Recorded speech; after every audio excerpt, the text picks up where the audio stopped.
rai yangu, tusikilize kwa makini, lakini tutumie kongamano hili kuhakikisha uwe ni mwanzo wa sasa vijana wa Pangani kwanza kujiweka kwenye vikundi, kujiunga kwenye vikundi, lakini kutumia fursa hii ya kongamano hili kuhakikisha kwamba zile fursa zitakazoibuliwa, zile fursa mtakazoambiwa zipo ndani ya wilaya na nje ya wilaya, tunajitumia katika kujiletea maendeleo ya mtu binafsi, lakini ni maendeleo ndani ya wilaya yetu na mkoa wetu wa Tanga, na mwisho wa siku katika jamii yetu ya Watanzania.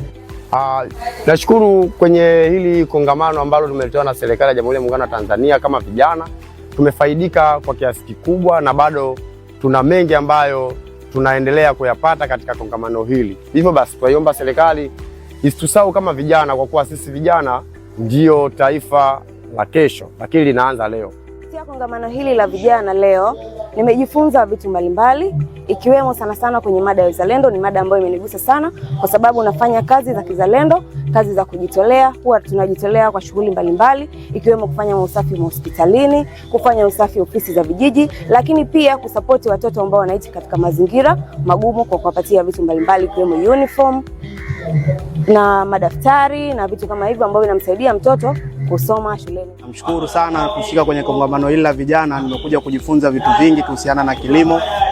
Umeona, kwa utaratibu ambao nimejifunza, alhamdulillah, nimekutana na vitu vingi, changamoto nyingi, lakini nashukuru kongamano hili limenifunza vitu. Kiwa mimi kama kijana wa wilaya ya Pangani, na nimeshukuru sana na nimefurahishwa sana na hili. Nimejifunza mengi katika uzinduzi huu wa vijana platform. Kupitia hili nimejifunza shughuli mbalimbali, ikiwemo kama uwekezaji wa ardhi kwenye mambo ya biashara na mambo mengineyo, lakini pia nimejifunza uzalendo, lakini pia nikajifunza mambo ya kujitolea.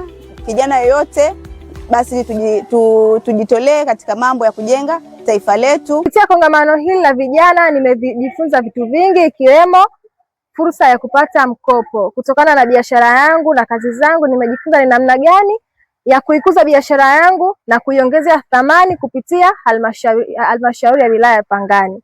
Kupitia kongamano hili namshukuru Dr. Samia Suluhu Hassan, na pia naishukuru halmashauri ya wilaya ya Pangani, na nimejifunza vingi. Kupitia nilivyojifunza hivi nitavifanyia kazi na nitahakikisha vinafikia vijana wengine ambao ni wajasiriamali.